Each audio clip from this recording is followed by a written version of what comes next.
welcome to our step 5 of 10 times your impact. And on this step, we are going to go through how you go about stepping up in the most effective way, how you build your self-mastery. And what I want to do is before we jump into this, just make a distinction about what we mean by self-mastery. It doesn't mean more knowledge, because in the same way we said earlier that there's a difference of direction and information, because information will be giving us too much knowledge. In the same way, when we talk about direction, we're not talking about knowledge, we're really talking about wisdom. If you actually have that, you remember that saying where, the man of knowledge, the more he knows, the more he thinks he knows. As a man of wisdom, the more he knows how much he doesn't know. The whole idea of wisdom is that it's giving us a whole different level of understanding about something. And the fact that many of the things we don't actually need to know in the first place. We just need to know the people who know them. We just need to know the general direction to be going in as well. And this is about the shift that's happened from the industrial age to the technological age, where in the industrial age, it was all about the knowledge. In fact, you would go to university sometimes for like 7 years if you're a doctor, or about the same time if you're an architect, to get a body of knowledge. And that meant that you were now qualified to be a teaching teacher, and you could actually teach that same knowledge to someone else. Those were the times when information itself wasn't moving anything like as fast as today. So you weren't like suddenly made redundant because you had knowledge which was now out of date. That knowledge could last you a lifetime. Today, all knowledge is out of date so quickly, right? Like someone who was an expert as a leader in the industrial age today will be already taken over by all of the technology happening, by the latest consumer behaviors that are all shifting, by the latest, like tools like blockchain or artificial intelligence or virtual reality. Like today, being a teaching teacher no longer does it.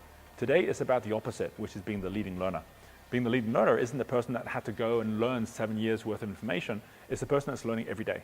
It's the person that's saying, well, what today is actually new information that could be valuable for others within my community, for the people that I care about, for the purpose that I am committed to. And if you are coming from that leader-learner mindset, then every day you're going to be hungry for new learning, and you're going to be learning in such a way you can pass it on to others as well. So this concept of self-mastery, if we were to really kind of like expand it out, the concept of self-mastery is not new.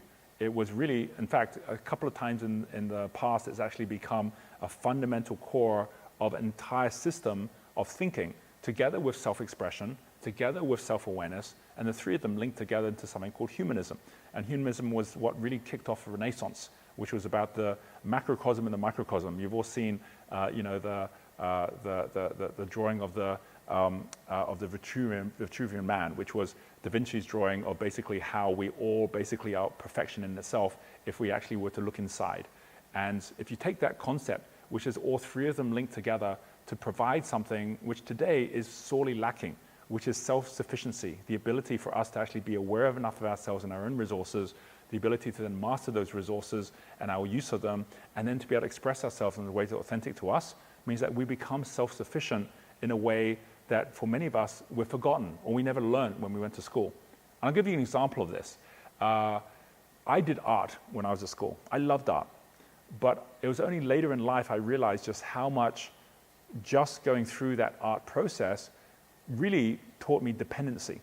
Meaning, when we started our art class, we would start with the teacher giving us paints and paper and then talking about art. And we'd all go off and do some art. And guess what? Until much, much later in life, I didn't realize that this was actually teaching me the same dependency I'd need if I was going to go get a job. It's like, well, I can't do art unless I have the paper and I have the paints. So I'll just wait. It's a little bit like, going through and saying, hey, if you've got a job, you can make money and then you can do stuff for that money. So if I don't have a job, I'll just have to wait. I'll just have to ask people for that. And so because we are taught dependency just through the process of what we're learning, we end up becoming dependent, where we have to wait for the job or we have to wait for someone to come and give us business when we're starting a business. When I was at Green School and my kids were at Green School, I was the chairman of the board there, and we actually were creating these incredible different programs here in Bali where people could bring their kids and the kids could learn art in a very, very different way. It was actually really clear to me that the way we were teaching them art was very much about the opposite. It was about how to create self-sufficiency. So how did we do it differently? Well, like my kids, they'd go to the arts class and it would start by saying, well, first of all, we're going to need some paints. So where are we going to get paints from? Well, let's have a look. Purple. We can make purple from beetroot. And it was actually taking things from nature, things that allowed the kids to learn that they could start from nothing and they didn't have to wait for the paints. They could go make their own paints. What about paper? Oh, you can make paper from cow dung. Let's go find the cow, let's get the dung, let's dry it out, let's actually make some paper from the cow dung. They could take things from nature which were free and actually create their own art from that. And that whole sense of self-sufficiency, which comes by realizing you don't have to wait for anybody and you can already get going, that's really the core of what we mean by being an entrepreneur, right? Your ability to not have to wait. And you start thinking in that way and start realizing that self-mastery, this idea of stepping up, is not having to wait for anyone. You can just get going and make it happen. That's the core to what we're looking for in every entrepreneur that's going to be part of the entrepreneur movement right now as well. So if you've taken the last step, which is all about, okay, just my own self-awareness of where I'm at and actually just showing up in a way that I can be of value to others, and you now add to that this idea that there's nothing really stopping you, that you can already get going immediately, then it's all about then what is going to be the learning that you're going to add in that you can apply immediately. And that's where our micro degrees come in. So I highly recommend, there's a couple of steps that are going to take place on this step here. And the first one is, if you look down below from this video, you're going to see that you can actually go take the link straight away. You can see it also in the menu bar, so you can find it there really easily to go and see all the different micro degrees. And while we're on a micro degree right now, so you're obviously learning right now as we're going through this with like basic principles through this first week that lead into applicable actions in the second week. As we're going through this, you might have extra time on your hands where you're like, I'm ready to get going on this, right? So take one of those other micro degrees. Just see what you're learning through that, even before we get on to the next step tomorrow of this micro degree. Because you have gone through and found out already what is your genius, what is your passions, what is your purpose, you know, what level you're at the moment, you're going to find that each one of these has micro degrees as well, and you can go just follow those micro degrees. So if you want to do the micro degree on finding out more about your genius and how to make the most of it, or how to really apply your passions in your life, or how to actually really align your purpose more clearly to your business and to your job and what you're doing right now, you can go ahead and do that right now by going and taking one of those micro degrees. Just by starting it, you're going to see already you get genius dollars by getting started. You're going to see that by every step that you take through that micro degree, you're getting rewarded, and you're also seeing more learning steps that are taking place as well. So go ahead and actually take it at whatever pace you like, but really start getting guided by your own intuition. You know, you really start to think, well, what is it that I'm saying within myself is where I need to be going?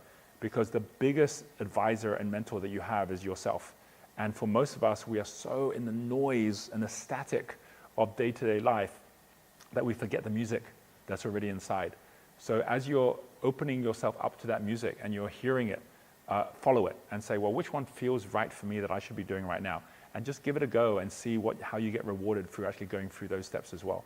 So that's on the micro degree side. You're going to see there's also certifications that you can take, and you might choose already right now, right? That's it. I'm going to go up and step up to be one of the certified mentors, and you can choose to do that if you want as well. And there's an upgrade link here which actually explains it more to you if you'd like to do that.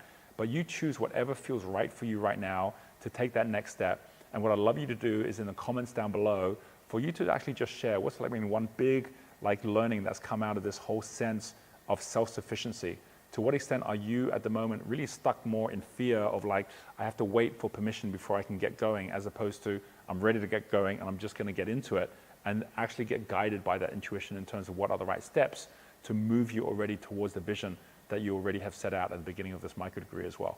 So go ahead, post whatever's biggest learning down below, whatever's the action you're going to be taking right now, and then go take that action, take that learning, and see what is those steps that already can allow you to build up your own self-mastery, your own self-sufficiency, even in the next day from what you learn.